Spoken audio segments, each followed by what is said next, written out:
Friends, मैं रमाकांत गुप्ता अपने YouTube channel पर जीआरपी इंटर कॉलेज की तरफ से आप सभी लोगों का स्वागत करता हूँ। जैसा कि आज हम लेंस शुरू करने जा रहे हैं, तो लेंस क्या है, लेंस की बात करते हैं कि लेंस क्या है। तो लेंस एक ऐसा पारदर्शी माध्यम है, लेंस एक ऐसा पारदर्शी माध्यम है जिसके दोनों पृष्ठ उत्तल या दोनों पृष्ठ अवतल या एक पृष्ठ उत्तल या अवतल और एक पृष्ठ समतल हो सकता है।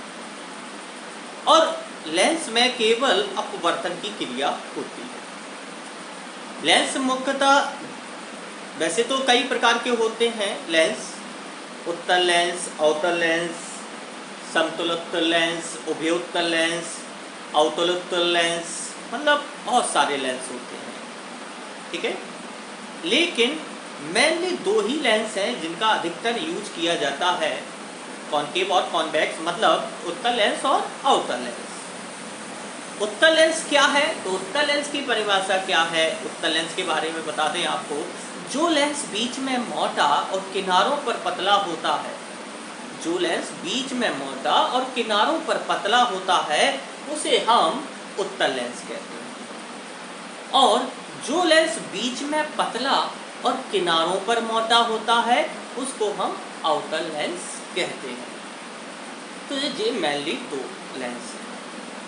अब लेंस में आपको बता दें कि अपवर्तन की क्रिया होती है, और लेंस में अपवर्तन की क्रिया किस प्रकार होती है। तो सबसे पहले आपको बता दें कि लेंस में अपवर्तन की क्रिया कैसे होती है। तो सबसे पहले चित्र देखें, पहली कंडीशन कि उत्तल लेंस और अवतल लेंस दोनों चित्र बने, तो जब मुख्य अक्ष के समांतर प्रकाश की किरण आती है, तो लेंस से अपवर्तन के बाद वह द्वितीय फोकस से होकर जाती है। क्योंकि आपको बता दें कि लेंस दो गोलों से मिलकर बना होता है, इसको भी ध्यान से समझ लें। इसको पहले दो गोलों से मिलकर बना होता है कांच के खोखले, तो इसलिए इसमें दो वक्रता पृष्ठ होते हैं जिनको हम दुगनी फोकस दूरी के बराबर ले सकते हैं, डबल फोकस दूरी के, और इसमें दोनों तरफ फोकस होते हैं, लेकिन चिन्ह प्रॉपर्टी वही रहती है। बस इतना अंतर रहता है कि उत्तल लेंस में हमेशा वास्तविक प्रतिबिंब बनता है, केवल एक कंडीशन को छोड़कर, और अवतल लेंस में हमेशा आभासी प्रतिबिंब बनता है। तो अब यहाँ पर उत्तल लेंस में देखिए, सबसे पहले कि यदि मुख्य अक्ष के समांतर किरण आती है, तो लेंस से अपवर्तन के बाद द्वितीय फोकस से होकर जाती है। और अवतल लेंस में मुख्य अक्ष के समांतर आने वाली प्रकाश की किरण, देखिए द्वितीय फोकस, उत्तल लेंस में देखिए द्वितीय फोकस दाईं तरफ होता है और प्रथम फोकस बाईं तरफ होता है, और अवतल लेंस में प्रथम फोकस दाईं तरफ होता है और द्वितीय फोकस बाईं तरफ होता है, उल्टा एक दूसरे के। तो इसमें क्या है उत्तल लेंस में कि यदि मुख्य अक्ष के समांतर किरण आती है, तो लेंस से अपवर्तन के बाद द्वितीय फोकस से होकर जाती है, और अवतल लेंस में मुख्य अक्ष के समांतर आने वाली प्रकाश की किरण अपवर्तन के बाद द्वितीय फोकस से निकलती हुई प्रतीत होती है। तो इस तरीके से पहली कंडीशन ये है प्रकाश का अपवर्तन का नियम, कि लेंस में अपवर्तन कैसा होता है। तो ये ध्यान रखना है, यदि मुख्य अक्ष के समांतर किरण आती है, तो वह उत्तल लेंस में द्वितीय फोकस से होकर जाएगी और अवतल लेंस में द्वितीय फोकस से निकलती हुई प्रतीत होगी। दूसरी कंडीशन, अब दूसरी कंडीशन देखते हैं कि यदि प्रकाश की किरण लेंस के द्वितीय फोकस की ओर आती है, तो ये ध्यान से, द्वितीय फोकस की ओर आती है, उत्तल लेंस में द्वितीय फोकस की ओर आती है, तो लेंस से अपवर्तन के बाद मुख्य अक्ष के समांतर हो जाती है, मुख्य अक्ष के समांतर हो जाती है। और अवतल लेंस में द्वितीय फोकस से आती है, तो वह मुख्य अक्ष के समांतर हो जाती है।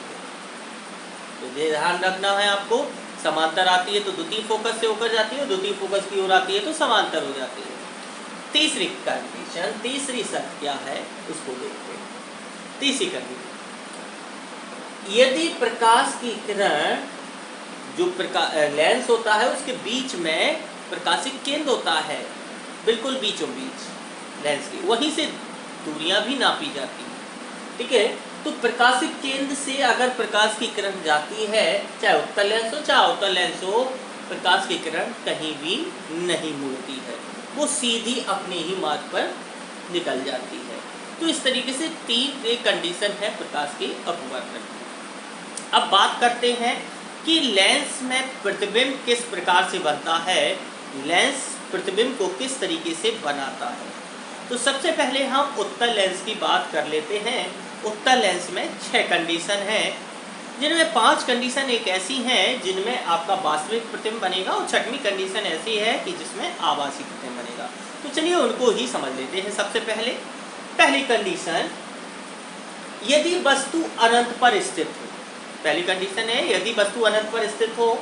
तो देखिए सबसे पहले उत्तल लेंस बना हुआ है, ठीक है। इसके बाद F1 और F2 प्रथम फोकस और द्वितीय फोकस है, ठीक है। और मुख अक्ष से अलग अनंत पर एक वस्तु रखी हुई है, अनंत पर एक वस्तु रखी हुई है AB, जिसका प्रतिबिंब देखिए कहाँ बनता है। तो सबसे पहले क्या किया, A बिंदु से मुख अक्ष के समांतर किरण आपतित की और B बिंदु से मुख अक्ष के समांतर किरण आपतित की। दोनों किरणें समांतर आ रही हैं मुख अक्ष के, तो दोनों किरणें कहाँ से होकर निकलेंगी, द्वितीय फोकस से। तो दोनों किरणें एक दूसरे को कहाँ काटेंगी, द्वितीय फोकस पर काटेंगी। तो इस तरीके से हम कह सकते हैं कि उत्तल लेंस में यदि वस्तु अनंत पर स्थित हो तो वस्तु का प्रतिबिंब उस साइड दाईं ओर बन रहा है तो वास्तविक बनेगा, और मुख अक्ष पर भी बन रहा है तो बिंदु के आकार का छोटा बनेगा, ठीक है, और द्वितीय फोकस पर बनेगा। अब इसके बाद वस्तु को और पास में लाते हैं, मतलब देखिए टू सचिन, इसमें उत्तल लेंस में F1 और F2 प्रथम फोकस और द्वितीय फोकस है, और 2F1 और 2F2 मतलब द्वितीय प्रथम फोकस और द्वितीय फोकस, मतलब डबल फोकस दूरी। दुगनी फोकस दूरी से थोड़ा आगे रखते हैं, अनंत और दुगनी फोकस दूरी के, मतलब दुगनी फोकस दूरी को हम वक्रता केंद्र भी कह सकते हैं। बिल्कुल जो दर्पण में हमने स्थितियां पढ़ी बिल्कुल उसी तरह से है। अब हमने AB वस्तु को दुगनी फोकस दूरी से थोड़ा आगे रखा है। तो अब क्या किया हमने, A बिंदु से मुख अक्ष के समांतर किरण आपतित की, तो कहाँ से होकर गई, द्वितीय फोकस से।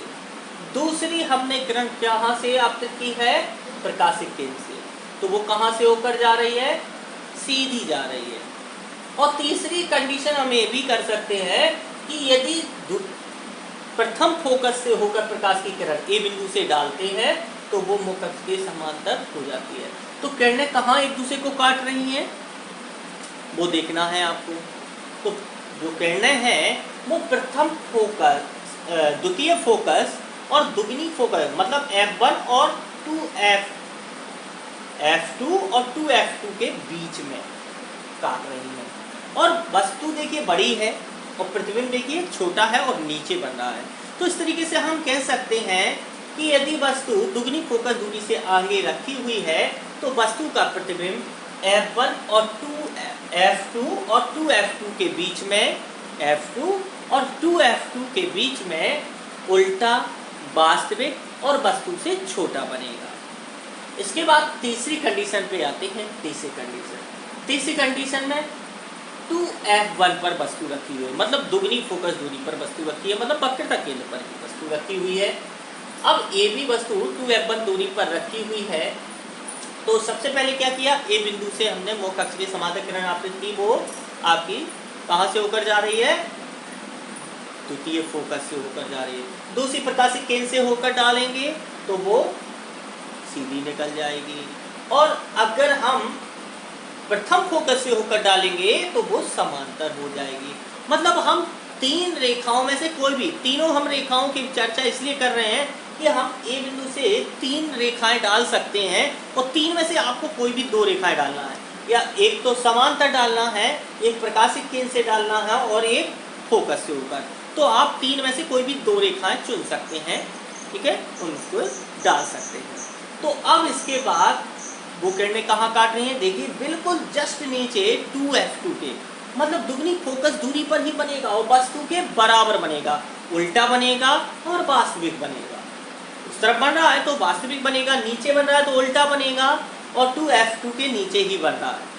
तो इस तरीके से हम कह सकते हैं कि अगर दुगनी फोकस दूरी पर वस्तु रखी हुई है तो वस्तु का प्रतिबिंब दुगनी फोकस दूरी पर ही बनेगा दूसरी साइड, और वास्तविक बनेगा, उल्टा बनेगा और वस्तु के बराबर बनेगा। अब वस्तु को थोड़ा सा और पास में लाते हैं, वस्तु को थोड़ा सा और पास में लाए, f1 और 2f1 के बीच में रख दिया। जैसे जैसे वस्तु को पास में ला रहे हैं प्रतिबिंब दूर बनता जा रहा है और बड़ा होता जा रहा है।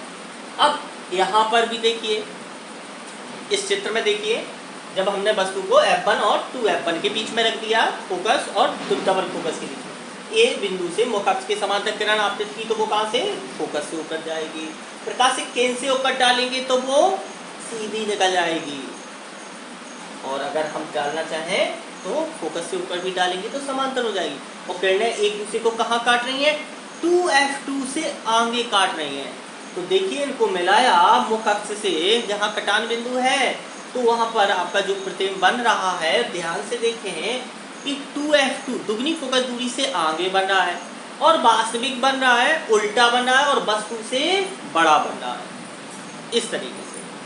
अब वस्तु को और पास में लाते हैं तो अगला चित्र देखिए।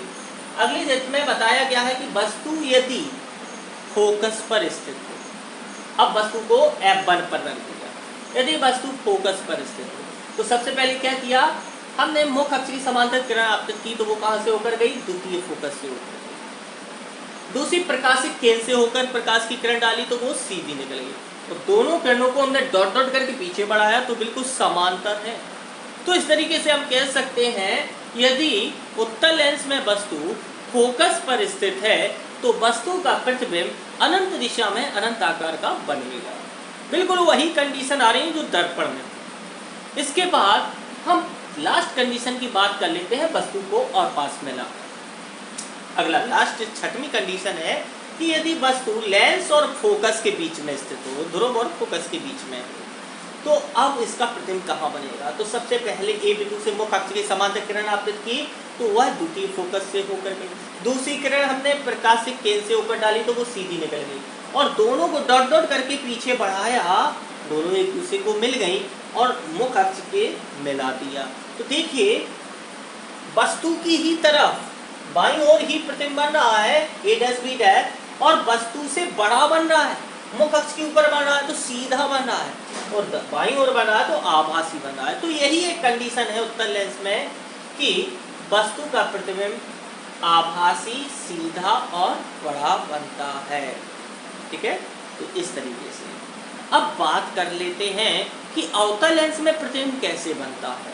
तो अवतल लेंस की बात करते हैं तो सबसे पहले वस्तु अनंत पर स्थित हो तो कैसे बनेगा प्रतिबिंब। तो यदि वस्तु अनंत पर स्थित है तो ए बिंदु से मुख अक्ष की समांतर किरण आपतित की, बी बिंदु से मुख अक्ष की समांतर किरण आपतित की, दोनों किरणें द्वितीय फोकस से निकलेंगी, निकलती हुई प्रतीत होगी। तो देखिए, तो द्वितीय फोकस पर ही बिंदु के आकार का छोटा प्रतिबिंब बनेगा। अवतल लेंस में हमेशा प्रतिबिंब छोटा बनता है और आभासी बनता है, ये बात आपको ध्यान रखना है। इसी तरीके से अगर हम वस्तु को कहीं भी रख दें अवतल लेंस के सामने तो वस्तु का प्रतिबिंब फोकस और लेंस के बीच में ही आभासी, सीधा और छोटा बनेगा। तो इस तरीके से आपको बता दें तो ये लेंस में प्रतिबिंब बनने के प्रकार थे कि किस तरीके से लेंस में प्रतिबिंब बनते हैं। तो आई होप कि आप लोगों ने अच्छी तरह से इसको समझ लिया होगा। ठीक है, तो थैंक यू सो मच, जुड़े रहिए हमारे साथ और बिना स्किप किए हमारे सारे वीडियो देखते रहिए।